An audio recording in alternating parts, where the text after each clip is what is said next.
Joseph. And I'm Nick. This is Fish Jelly. Uh-huh. How are you? I'm great. How are you? Okay. Happy Pride. Apple pie. Pride Month started yesterday. It did. I was not, I still not ready. I'm not ready for it. So my timeline is filled with rainbows and iced coffee. Mm-hmm. And then this weekend is WeHo Pride. Uh-huh. Which I guess, I don't remember when this happened, that LA Pride broke up into two. I mean... So WeHo Pride is the one we all know, like the Christopher Street event with the parade down Santa Monica Boulevard. Mm-hmm. But then it's split into, now there's like an LA Pride. Downtown? Oh, that is down. But I thought, is that the same as DTLA Proud? I don't know. I don't know. It's just R2D too much. I don't know that. I'm not doing any of it, so I don't know. I think, not to be a contrarian, who I often judge those people, I resent having to perform in a way at the same time as everybody else, like performing queerness. Like, I don't know. I just want to be alone. Wow, that's not true. You don't want to be alone. I do want to be alone, which is why I don't want to attend. Well, I want to be alone in my.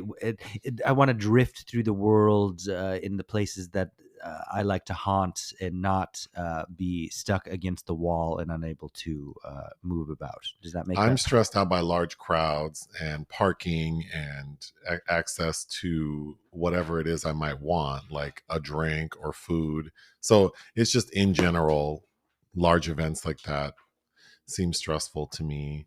And then after the State Department issued that warning about attacks against like LGBTQ events, that has me a little stressed out, I think. But tonight, Kylie Minogue is performing for WeHo Pride. And then I know for LA Pride, which I think is next week or the week after, Ricky Martin is the headlining performer.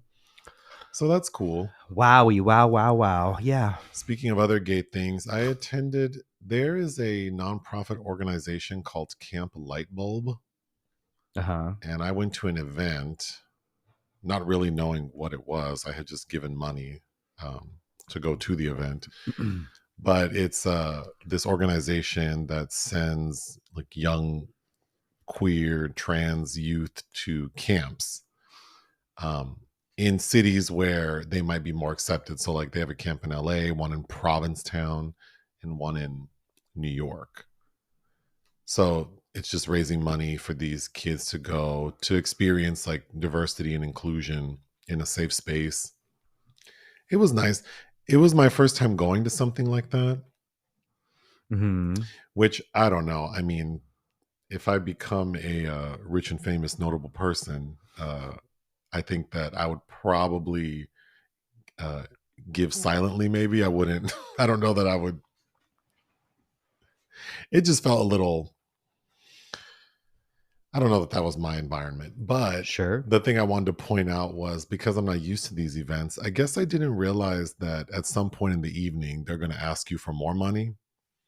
And the way they did it at this thing was very uncomfortable, because this person who might have been like the organizer of the party came out, and this was like 2 hours in after we've all had access to an open bar, and he was drunk and literally says, well, now's the time you guys need to give money, and starts calling people out, like literally walking up to people and saying like, are you going to give money? And then has someone with the QR code for them to scan. And he's like, who's going to give 10,000? Are you, or who's going to give 5,000? Like just literally walking up to people. I thought that was so uncomfortable, because entering the event, there were QR codes everywhere asking people to give. So then it's like, well, what if I had to give to come to this party. And then what if I chose to give more by scanning one of the 24 QR codes you have? Right. And now you're calling me out again. That made me uncomfortable. It just felt kind of tacky, which is unfortunate, because I think it's a very, the organization is benefiting something I think is very lovely. Mm-hmm. So it just felt kind of like, but that was something new I did. So I'm just mentioning it. Moving on. So J-Lo canceled her summer tour. Uh-huh. So of course I got all these messages about that. And then But not due to low ticket sales, everybody. yeah, Not due to that. absolutely not due to that. No. It's more about her personal issues, I guess. And the statement was released saying something like wanted to be home. It's almost like the way it's worded is like she's grieving something. So Right. maybe it's her relationship with Ben Affleck. But that inspired me to watch the documentary yesterday at the gym.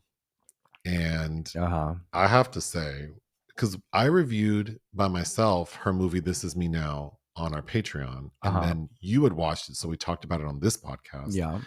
But neither of us had seen the documentary. No. And I'm sad that we didn't watch it because she's even more ridiculous after watching the documentary.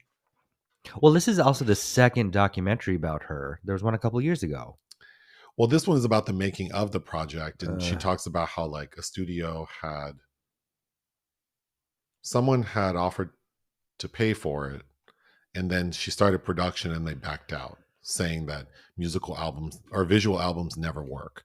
Like Beyonce's didn't sell, Rihanna's didn't sell, so now they don't want to do hers. But she's like, well, I already started, so who's going to pay for it? I guess I will.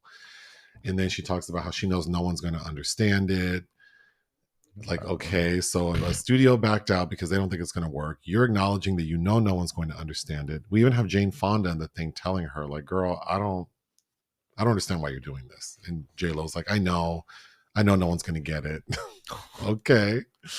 But yeah, she's just so contradictory and so self-absorbed, and it's really weird. I think the cringiest part of it to me was, and I think I mentioned this in my Patreon review, but because I had heard about this, that Ben Affleck had saved all the like emails and letters he wrote her from when they first were dating like 20 years ago. uh-huh. So when they got back together, he presented her with a book of all of it. Mm-hmm. And what does this heifer do? Show her entire team, like the writers, so that they can start making songs around it. Ooh. And he didn't like that. And No. I'm like, yeah, I wouldn't like that either. These are like private things. And they even make fun of him, calling him something like basically alluding to him being like sensitive or something. I would be so upset. Well, it's not. It's things. Some things are private. I don't But know. also, if I were if I were Jennifer Garner, I'd be mad. Like, wait a minute. So I was with you all these years and you kept all this bullshit? Like, Right. that would bother me. Like, why do you have all this stuff from your ex that you're holding on to and Yeah. cherishing? But yeah, I don't think the documentary makes her she seems more unrelatable, which I don't know. Then I was thinking, okay, the tour got canceled. What's the deal with her? Like, why are people just not checking for her?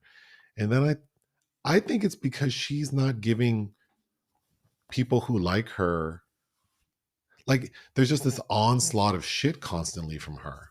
That's not very good. That's not good. No, she's throwing a lot out there. None of it's sticking, I think, is the thing. When you think about the top, like specifically like the top female artists, like a Taylor Swift and Adele, a Beyonce, like these people who come out and have these major hits, it's like, well, they're more relevant, they're younger, and they don't, like, they take their time to craft something and also leave their audience in anticipation. Uh-huh. And then when you think of like legacy acts like a Madonna or Janet Jackson, they have like a quality catalog. Well, that's the thing. J-Lo doesn't. It's like her career has been hollowed out by termites because there is nothing there that she can't stand on any of it. So I, it's just too bad that she has the acclaim and probably the connects to get something really well done made, and I just don't understand why it hasn't happened. Well, yeah, when you think about the movies and the music and the I think it's because she also doesn't understand what did work about her at one point. Yeah, that's interesting. I think she didn't understand. Well, because she came out the gate being this multi-hyphenate entertainer, so maybe maybe they'd never got a chance to figure out like what does she do best, and we should focus on that. Besides be beautiful. And the audience, we don't know what she does best because I don't think she's really great at any of it. She's an amazing dancer, but I don't know that. Well, she had some great dance music in the early 2000s, but well, you think she's a better dancer than a Madonna, a better dancer than a Janet, but then on stage, those two to me are more captivating. So then what is it? And it's like, well, I think there's a different level of star power, but also like the music. I don't know. Like I like some of J Lo's music, but I think overwhelmingly it's Well, she's trying too hard to do too many things. she's trying too hard to do too many things, but also seeming really inauthentic about all of it because she's afraid to be unattractive. She's And that, she's afraid to be like that Netflix movie The Mother is a great case in point. It's like that could have been a decent film if you had allowed yourself to be rugged. yeah. Well, enough about her. Speaking about stars with lasting relevancy, my girl Janet. It was it was LaToya's birthday like 3 days ago, Uh-huh. and Janet's really good about her social media has really improved over the last year. I think she must have like someone managing it Yes. because she's constantly posting, which is really a smart idea. It seems like every other day she's posting a highlight, like on this day this song was released, on this day this album went number one, and it's like I swear every other day there's some milestone, Mhm. which is expected for someone with a career like hers.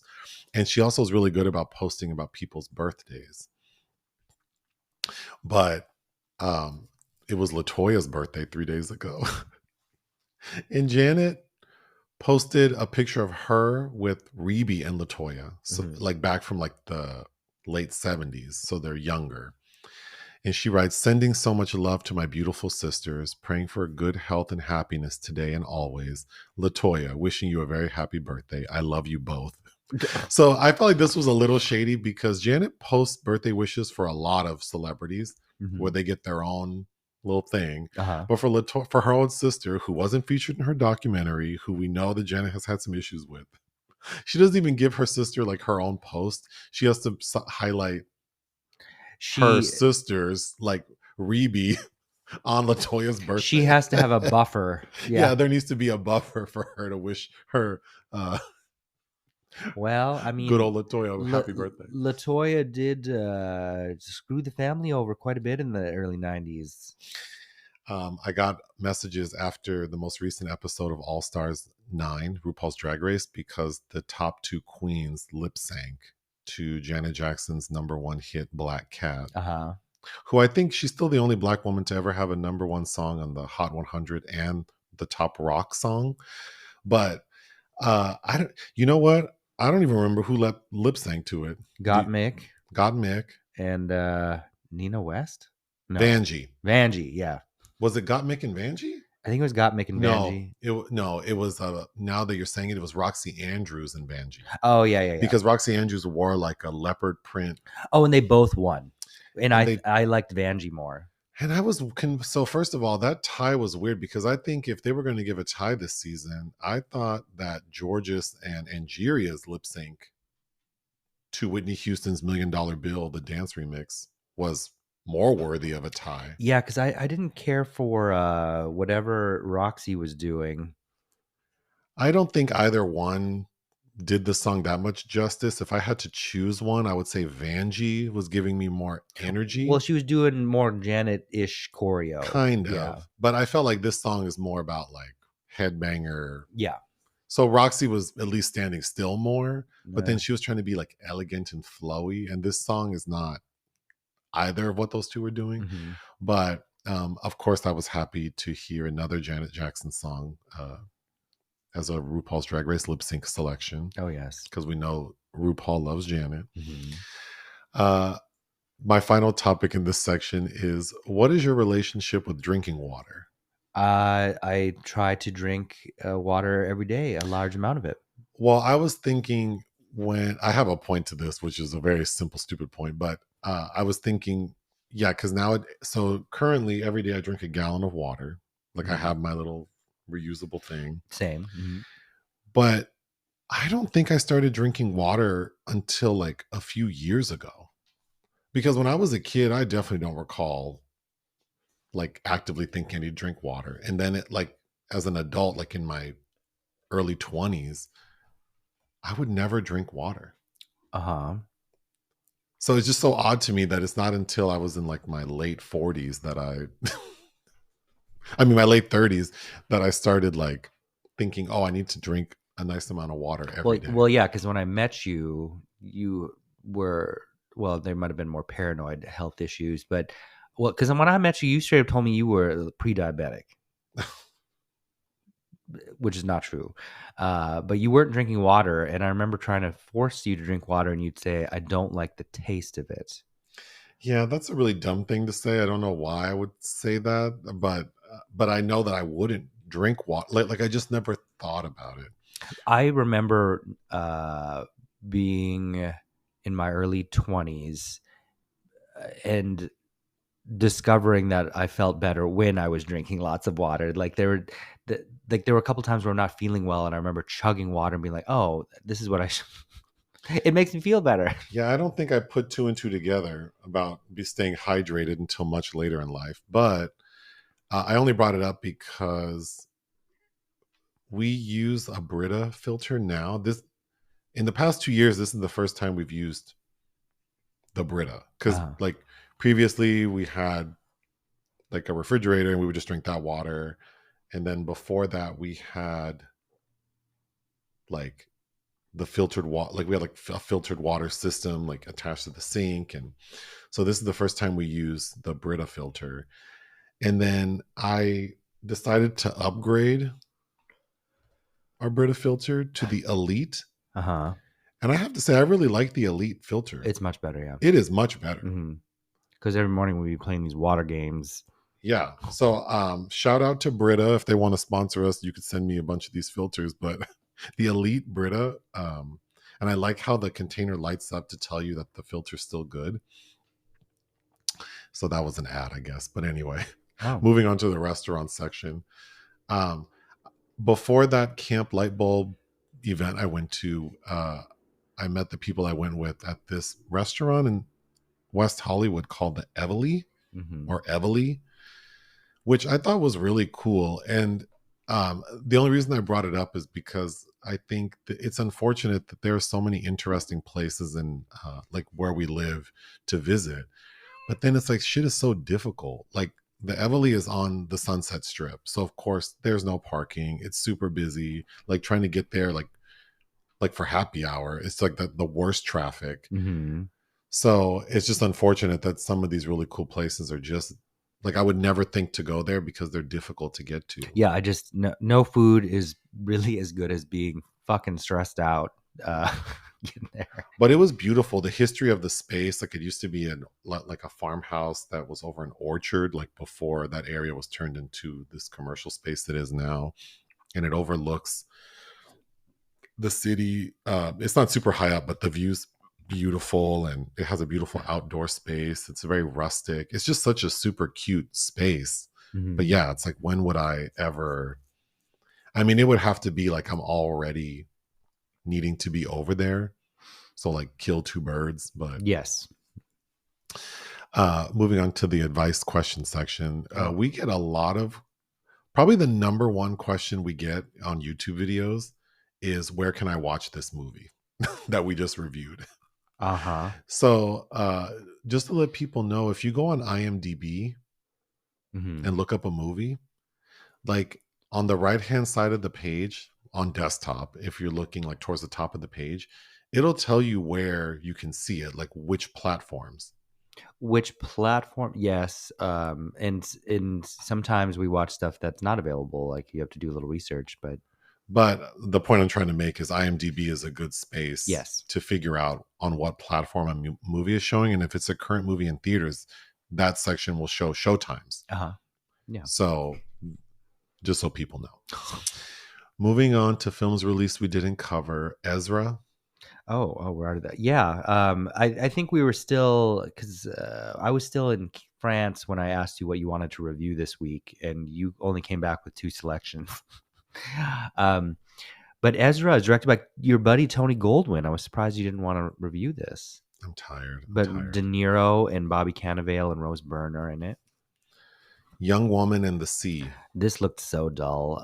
Daisy Ridley stars as the first woman who swam the English Channel, I believe. Joachim Ronning, is he Norwegian?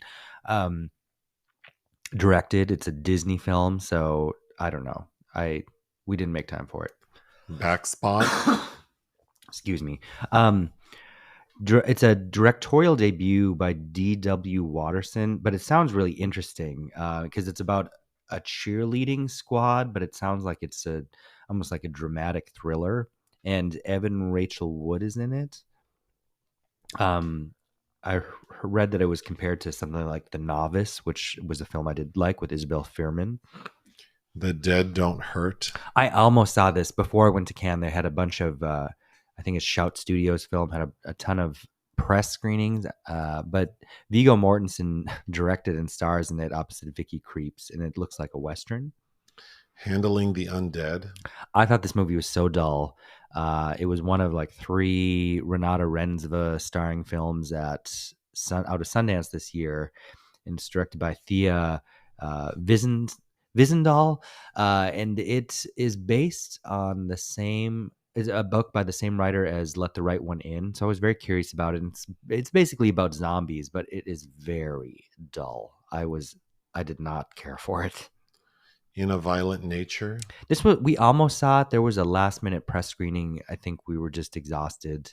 Um, Directed by Chris Nash. It sounds like a gory thriller.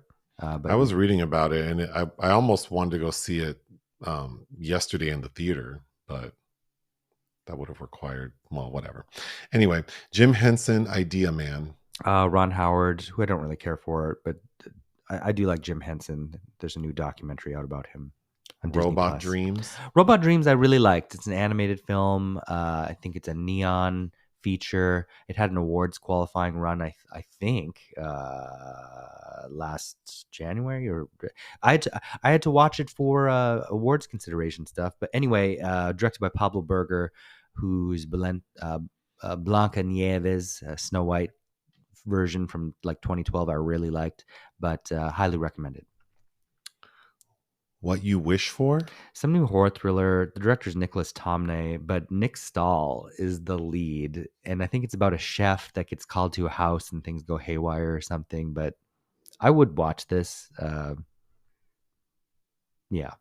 Lastly, The Young Wife. I was surprised you weren't interested in this. We reviewed Tyresha Poe's debut, Stella in the Spades, I think during the pandemic. But her new film stars Kirstie Clemens, and I thought it sounded pretty good. Projects of Interest, Heaven Can Wait. Another Heaven Can Wait remake with Glenn Powell attached, which I think is funny. But this movie was probably most famously made by Warren Beatty in the 70s, but it's a remake of, what's it called? Here Comes Mr. Jordan. And not the Ernst Lubitsch film of the same title. And then it was remade again by Chris Rock as Down to Earth, which actually there's a Rita Hayworth sequel to the original Mr. Jordan film called Down to Earth too. Anyway, Glenn Powell is going to be in a remake of that. Unfortunately, there is an entry in the obituary section. Dabney Coleman died. Dabney. Who I do recognize. Mm-hmm. He's in a lot of stuff. Yes. We reviewed for our Patreon Tootsie, and I know he's in 9 to 5. Mm-hmm. Yeah. Do you have any thoughts on Dabney Coleman? I think he's also in How to Beat the High Cost of Living. I mean, he's a face I recognize from my youth growing up. But yeah, he was in his 90s. Let's take a break. The secret film this week was your choice, and you chose the 1982 American biographical drama Frances, starring Jessica Lange as Frances Farmer, a troubled actress during the 1930s whose career suffered as a result of her mental illness. Yes. Why did you choose Frances? It's been a Jessica Lange year. I tried to make this the secret film the weekend I went to New York to see her in Mother Play, but then it was just too busy. And then it seemed like a prime time because we just watched Tootsie in honor of Dabney Coleman's passing, and then she had a new movie that came out on HBO this past weekend starring it's called The Great Lillian Hall opposite Kathy Bates. And Jessica Lange is in Tootsie, where she was nominated for Best Supporting Actress. She won. She won, but this same year she was also nominated for Best Actress for her role in Frances. And I think but who beat her out? Meryl Streep for Sophie's Choice. But the few you've seen Tootsie before, and we had the exact same conversation, as in you didn't understand why Jessica Lange won an Oscar for Tootsie, and I think that you have to see Frances to understand why. Yeah, because I think she definitely deserved. I mean, I haven't seen Sophie's Choice, so I can't say Meryl didn't deserve it, She's but pretty good in it. Yep. Jessica Lange acted her ass off in Frances, so I can see why they gave her sort of a consolation prize. Right. Okay, what is Frances about?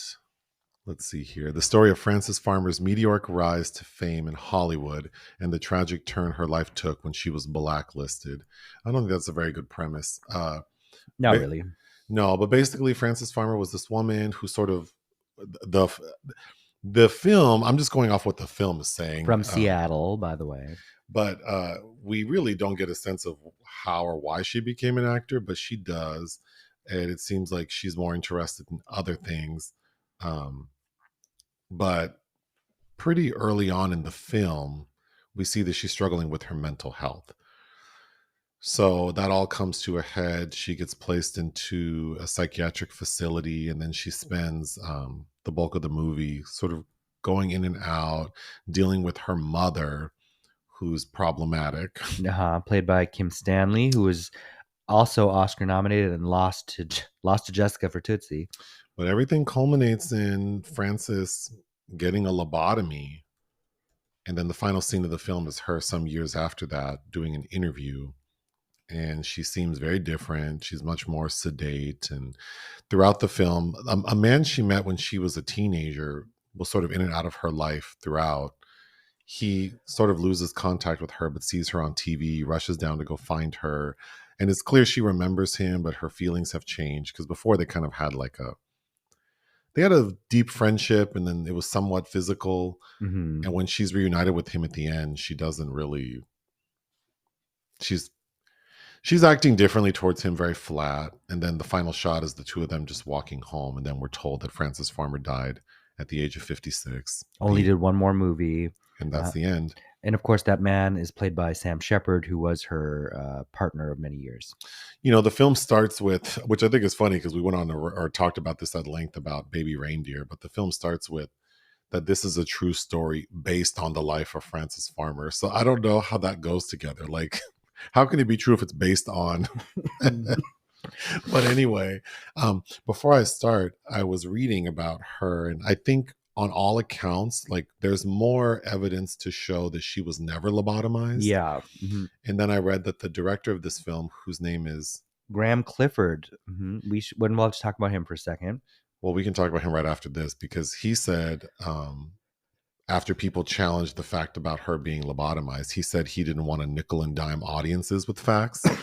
So it's like, okay, I mean, yeah, I understand trying to make the best story you can, but yeah, I overwhelmingly I thought Jessica Lange's performance was top notch, and this film felt more like a horror film, Yeah. and the dangers of like not having good mental health care and the system being broken and how scary it was to have these issues in the 1940s and Oh, yeah, for sure. Mm-hmm. how people were treated, especially women with these issues, you know, like Mm-hmm. mental health issues. But anyway, the director, He's better known as an editor, and he edited the Postman Always Rings Twice film that she had started in the year before. So I'm imagining that's how this connection came about. But he edited a couple fantastic Nicholas Roeg films like The Man Who Fell to Earth and Don't Look Now. He also did the Rocky Horror Picture Show. And Frances was shot by the great cinematographer Laszlo Kovacs, but it looks like, and I think you kept saying this throughout, it's kind of an ugly film. yeah, I only have one gripe about the movie is that it's an ugly, like it just doesn't, it looks like something that, it looks like a TV movie, like an ugly TV movie. And I wonder if that was a way to also, by 80s standards, recreate the 30s and 40s. I feel like it could have had a different look because I can think of other films that had a look that I think would have been more appropriate. But, and it's not that it has poor production value. It feels like there, you know, like there's a lot of staging, a lot of different set designs and locations. So it doesn't feel cheap. It just looks ugly. I Uh, agree. But Lang looks beautiful. And, years ago, I don't know who it was, some kind of makeup artist or design, not a Kevin Aquan, but somebody like that. I remember watching an interview talking about Jessica Lange and how they she let herself get ugly for Frances, and it's like, I don't think she looks ugly in one frame of this. No, beyond her hair being a little Right, frazzled, but she looks great in all of the movie. yeah.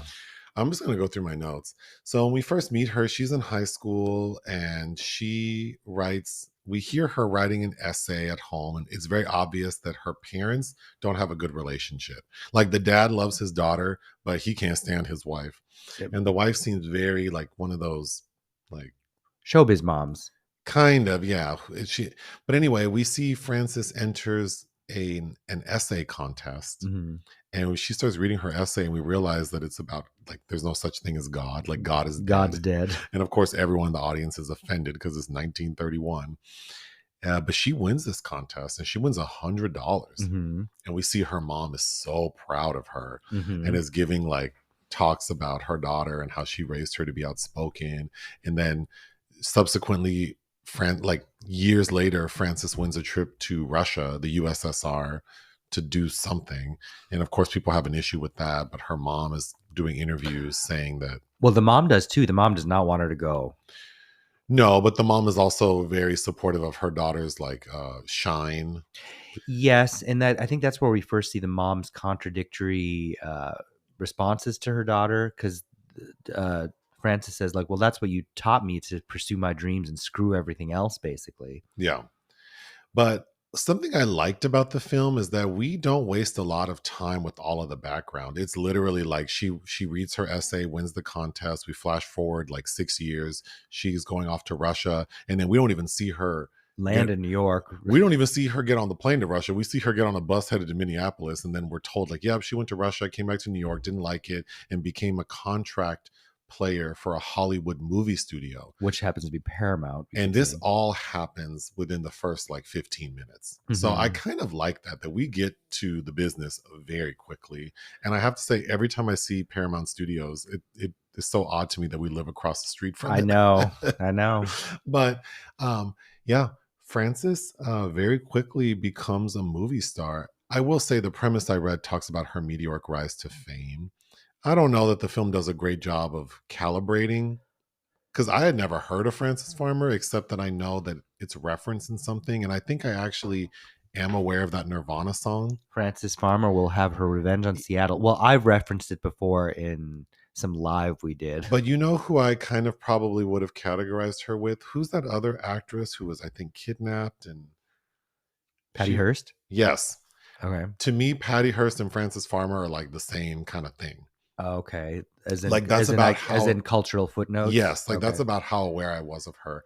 And the film doesn't do a great job of making me understand, like, was she really popping like that? Or was she just like, I think then, I mean, but again, like a lot of people, she was at that kind of level of, she would have popped off more had she not had these issues. but the first time we see sort of her true nature, Frances, and maybe where she starts to have issue is, well, first at the studio, she's kind of arguing with like a makeup person or a wardrobe person about how she doesn't think her costuming is realistic. And then the studio head basically snatches her up and says, listen, bitch, like I'm in the business of making money and I can't do that if, and he uses some analogy like, if I'm trying to build a house, I can't have the carpenter arguing with the plumber, arguing with the person laying the roof. Like, so you need to do your job, which is to act. I don't Yes. need you to try to do anyone else's job. Just do what the hell you're told. Which is funny because all of the relationships this film has with Tootsie from the same year, she's kind of like the Michael Dorsey character. Actually. But how much more leeway men have. But this studio director also calls her Tootsie. Oh, that's right. But so then we see that you can already tell like she doesn't like that. And then she stars in a movie, I think with Bing Crosby, maybe. I forget what the movie was, but it's kind of like a bigger hit. Yeah, that's her biggest film. And she gets to her little hometown has a premiere. And she shows up to the premiere and it's a big deal. Like everyone in her hometown is there. And then the women's, like whatever you call it, like the women's council of the city present her with an award. Mhm. And that lady who presents Francis with the award, she's like, "We are so proud that you're here and to present you this She said, award." "I'm happy to meet you." And Francis goes, "I know you. You're that bitch who was in the audience when I gave my essay about God being dead, and you told me that I was going to hell. So you're not happy to see me." And she walks smooth on by this Yep. lady. She takes the award, gives She it to takes the award, gives and it I to a think and gave it to a bum or yeah. something. But I thought, oh, okay. She got this lady together, but also it's like she's not gonna know how to play the game. It's gonna be hard for her. No, that film was 1936's Come and Get It, and what this film doesn't talk about is she played both mother and daughter in that film. Oh. Mhm. Then we see that her relationship with her mother is strained because once Frances becomes an actor, her mom is just like more excited than she is and is so happy to talk about it and wants to be a big part of it. It seems like the mom had aspirations to be more than, She did. She said that she wanted to be an entertainer. and so Mhm. she's living through her daughter. And at one point, and Frances is much closer to her dad, who's much more subdued. And Bart Burns, yep, she asked her dad, have you ever wanted to just like beat mom. punch mom in the face, or she says something like clock her in the mouth or Yeah, and he's like, "Yeah, of knock her course." block off, and it's like, oh, okay. uh but so Frances is kind of like making a bad name for herself. She ends up, Well, she ends up meeting Clifford Odets, who's a very notable screenwriter, playwright, played by Jeffrey DeMunn in this. she moves to New York, starts having like a romance with him, and then she's also like joining, he started like a theater company, Mhm. and she thinks that this is going to be her ticket, like she can do things that are meaningful to her, and because he convinces her to do a play that she's excited about. But Yes. at the last minute we And realize that well, they're gonna take it to London. they're going to take London. Last minute when they're supposed to go to London, she learns that he actually is having another actress. Well, and there's a reason for that because she signed a 7-year contract. Well, in this film, it's with Paramount, but I'm not sure if that was anyway. And she just has no plans on going back to Hollywood. And one of Luella O'Parsons' minions goes and The gossip column, yes. goes and gets some gossip from Frances, unbeknownst to her, and then I think that is what messes it up with Odette's. Yeah, so then their like financing gets messed up, so then they have to find some actress to fund it herself, and so now Frances is out of the picture. And Yeah, they don't want to battle the studios. It's like you have to go back to Hollywood. so she goes back to Hollywood, like defeated and like disgusted and disgruntled, and she's not playing the game. And at one point, she gets arrested for drunk driving, which I thought was a funny scene because it's like This is the how the white women can treat police yeah officers. the things rich white women can do to cops, because She she's goes, arguing and she gets hitting. into fisticuffs with him. Although he does whoop her ass, because we see the aftermath and she does get arrested and she's all bruised up and beaten up. Well, yeah, but So I mean, she still got the LAPD treatment, but she was able to push it further than, oh yeah. had that been a black woman. I just thought it was funny, but Well, and also that is in the what do they call it? Because it's the World War II era, and because of the attack on Pearl Harbor, there were like you couldn't drive with your lights you on. can drive, which sounds crazy, doesn't it? Like, so she could have been driving, but she had to turn her lights off. So that gets her in trouble. And then what really gets her in trouble is one day because now she's trying, I didn't quite understand this, because she is being treated poorly at the studio, like they're being punitive against her Yeah. for her shenanigans. So her agent, or whomever it is, gets her a gig to do a film in Mexico. And Yes. she is not and then it's during this time that we're told that she became an alcoholic. So she shows up on set one day really late, and so the filmmaker is upset, like, doesn't she realize this cost me a day of shooting and wasted everyone's time, and like I can't work like this. Well, so no, she went to Mexico. The film never happened there. So she was, and then there was an aggressive incident apparently. And then when she came back to LA, the studio housing she was in, they'd thrown her into a hotel. Oh, that's why I was confused. I thought she was still in Mexico. No, Anyway, the point I was trying to make is she shows up one day to a filming late and has a tantrum and slaps the shit out of her hairdresser, who was being rude. who was being a bit, that's Anne Haney, who you should recognize as the social worker from Mrs. Doubtfire. Oh, so then she like causes a scene on like beyond what's reasonable. Oh So yeah. that's when you really realize like this woman, I think, has like serious mental health issues. And then one day she's at home and the police come and tear down her door and drag her down to jail. Mhm. And that's where things really go bad for Frances.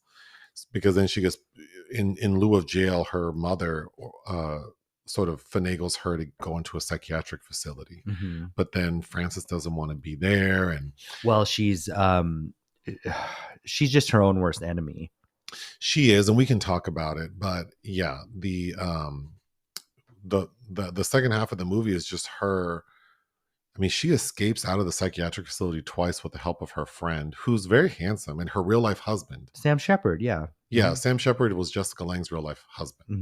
Mhm. He's After Baryshnikov. he's the lifelong friend she had in the film, and he helps break her out of the psychiatric facilities like twice, I believe. Mhm. But ultimately, in the end, she is like committed again, and that's when she gets the lobotomy. And this doctor who performed the lobotomy, that scene was so cringy. Ugh. He's wearing like a sleeveless scrub outfit, and he's talking about lobotomies like he's offering discount bulk services. Like, Well, ugh. this would be the 40s, which is you know, Suddenly Last Summer, if you recall, is a film that's set in the 30s, filmed in 59, about all about lobotomy, and that's how the setup kind of looked then.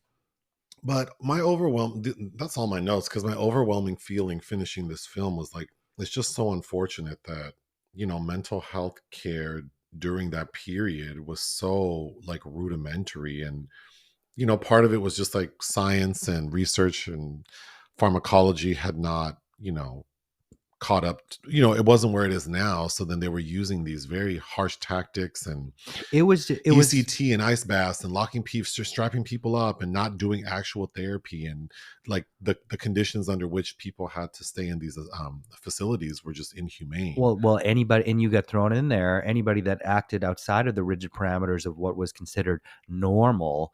Yeah. And then Frances Farmer herself, I was reading, had said that while she was in some of these facilities, was like abuse, repeatedly sexually assaulted by orderlies and other staff members, and we do see that in this film. Yeah, there's the snake pit type scene where somebody's being raped in there. Yeah. But yeah, what I was reading, like overwhelmingly from all accounts, from like people who worked at the hospitals, from family members, her sister, uh, uh, medical records from several psychiatrists who were working there at that time. Um, Frances Farmer never received a lobotomy, but yeah, it was. I mean, it was nightmarish, and I just felt so sad, because you think like, because we had a long talk about it after the film ended, Mhm. and I do think that had Frances Farmer lived in 2024, I think that her issues could have been managed, maybe. Well, they would have been mitigated in a different way. That she probably would have been on medication. There would have been therapy, but also I think we would be able to better understand her now, like a woman who doesn't want to have to deal with all this bullshit, and maybe her reactions to this sexual aggression and the misogyny all around her in this terrible film industry. Maybe we'd be like, oh yeah, her behavior makes sense. But separate from, because we don't. This is just based off the character in the movie, not the real Frances Farmer. And then me just thinking about, because we talked a lot about how people sometimes seem, people who are labeled as difficult get sort of funneled into this track of like having greater issues. And Mhm. I don't know. I think, Well, because like Faye Dunaway, who we recently learned is bipolar, if she had been a couple decades earlier popping, this could happen to her. well, and then I was thinking about a lot of people I know today who have what I would seem to me like serious issues, but because we're lucky enough to live during a period where like people are very verbal about their issues and open, and like I think as a whole we're all a little more like tolerant and accepting of things. But it's just like, I don't know. I think I can think of a lot of people who, if they lived 60 years ago, would probably be in an asylum, because Mhm. you're not very high functioning. You seem really like your issues are blocking you from being like a productive adult. And I wonder, yeah, like, but then we also talked about how easy it is for people. I mean, imagine if you don't have a support system. It doesn't take much to derail someone's life. No. If you're having issues and that cause you to lose your job, and then all of a sudden you don't have money and you get evicted and your car gets repossessed, and then like just that simple cascade could really like I mean, you could end up on the street, Uh-huh. and then recovering from that is can be very difficult, I would imagine, Well, again, by yourself without any support. Yeah. without support. Mhm. So it just, you know, thinking about like the unhoused issue currently, and it is a precarious one because I'm assuming a lot of people who end up on the street either ended up there through a very simple series of events that are hard to recover from, or they have serious like mental health issues or drug and alcohol issues. But in either of those in any of those scenarios, it's like these people need help, Mhm. and where's the help? Like Well, the help is not forcing them into an asylum where they're force-fed medication either. But since we've let go of that, we haven't developed any kind of anything more beneficial to assist people. But that was my overwhelming feeling, that I just felt sad, like this character in this movie, like her trajectory seemed unnecessary. Had we, even if like pharmacology wasn't where it was and psychiatry wasn't where it is today, or that either aren't where they are today, it's just like there just isn't a lot of care. It's like people are labeled difficult, or I don't like your behavior, and Mhm. now you're like unmanageable. Which reminded me of, we reviewed Hoop Dreams for our Patreon, Mhm. which for people who don't know is about two young black men in Chicago who are both like in high school trying to play professional basketball, and one has a harder time of it than the other because he's seen as more difficult. Mhm. And it's just like, was he? I mean, he just had a personality, and But again, it's these parameters that are established by white culture in America that based on your gender, like if you are errant in any kind of way, you are labeled as abnormal or difficult or worthy of being kind of funneled into this in this direction that can the recovery of which can be impossible. well, I think in that movie specifically, yes, like the two boys went to this fancy prep school, and the one wasn't, I think, as Though he wasn't acting the way the white people the white want to people deal want with him to. black But I, people. but so yes, that's correct in that example. But I'm just saying in general, like even nowadays, it's like people who aren't socially appropriate or whatever are labeled as such, and then they have a harder time. And I think, you know, You have a social disease, yeah. maybe part of the solution needs to be that we all, I remember when I have several family members with autism, but the first one, like when I was younger and realized what autism was, my uncle's son was severely autistic, like couldn't communicate, would never be able to function on his own. And I think that's when I started to realize that, it's so easy to just like throw people to the side who can't function the way we want them to, Uh-huh. and that we're so bothered by behaviors like, you know if I'm on a plane and a kid's crying, it's like I'm annoyed. Like, I mean, every I mean, that shit is annoying. every person without a kid on Instagram who gets on a plane posts about how annoyed they are by children crying, and it's like, well, yeah, of course, who wants something screaming in their ear, but also it's like kids are a part of the world, and there are times when people have to travel with their children, and of That's course they true. don't want their kids causing a scene either, but what are you supposed to do? It's just like there's no patience, and that same attitude you think 60, 70 years ago. I would pay to be on flights that didn't allow children, though. Yeah, but I'm saying that attitude of like, I'm annoyed, I don't like this, I'm uncomfortable, is like, well, this is partially why a lot of people have a hard time, because they're not socially Not to go appropriate. down a tangent, but when I'm on a 12-hour flight somewhere, it's more beneficial if there are not children on it. Yeah, but what I'm saying is that that's that same attitude of like, people's behavior is not to my liking, and then it's really easy to like immediately say, well, we should have flights where there are no kids on them. Yeah, So because then I it's need to like, get sleep. so then you think like, well, you can take that, and like that can be extrapolated to a lot of scenarios, and Sure. then you think like, if you were to be like that attitude 70 years ago would get people locked up in like an asylum. Oh, I'm sure that I would beyond like You me. would have been part of the problem Oh, for sure. beyond me being a homosexual, I think, yeah, I would have. So that's I all maybe I'm and maybe that's why I always felt kind of like a an affinity for Frances Farmer as a kid after watching this film The because point I'm trying to make is I think that people's discomfort with things that are not appropriate to them or things they don't want to experience is what allows people to ignore obvious problems. And I do it too, right? Like people ask me for money all the time, and it's like, I just can't care, because if I stopped and gave time to every person who approaches me, because I live in a highly populated city in a densely populated area with a lot of unhoused people, I wouldn't be able to accomplish what I need to accomplish in the day. of course. So then I feel like an asshole sometimes, but I also feel like, well, I can't be consumed by this. Like I'm not, like it can't just be me solving this problem. So Right. I can't take on, like it can't be such a huge part of my day-to-day life. Because it really is. Living here Uh-huh. and being like, I leave my house every day. And every day there's someone trying to engage me who wants something, who's like, on the street. So I'm not like attacking you specifically, because I think we're all a part of the problem. It's just like it's so easy to get this attitude of like, well, I don't like this. This is an eyesore. I don't want to be approached. I don't like noise. And then there are people who can't help it, and then they just become invisible.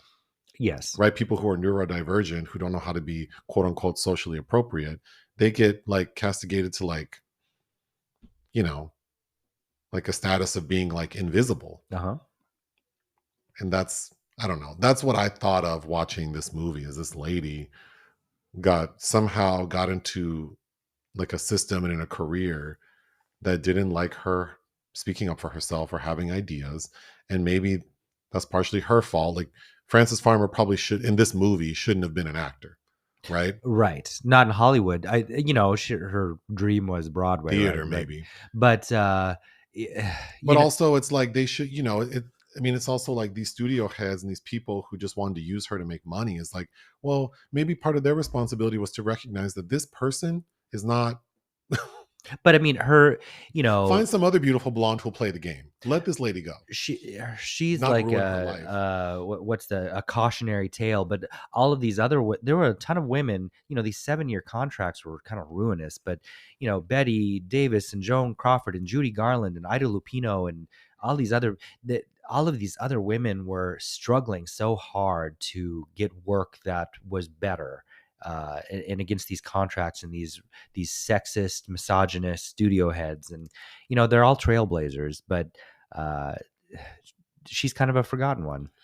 We need to end this. What would you give Frances? Oh, and apparently I missed. There are a bunch of cameos in here. Angelica Houston and Zelda Rubinstein, apparently mental patients in this. Oh, And then I did see Kevin Costner as a man in an alley, but I didn't. I trust my eye, but that was him. And I think it's worth noting that Mel Brooks was an uncredited executive producer who also was, produced Elephant Man. I would give Frances 3.5. I would give Frances 4 out of 5. I don't have any complaints. I think it's compelling. It's 2 hours, 20 minutes, and it didn't feel long to me because I was so concerned with her character. And really, yeah, my only gripe was the cinematography. But that's all we have. Mm-hmm. Ta-ta for now.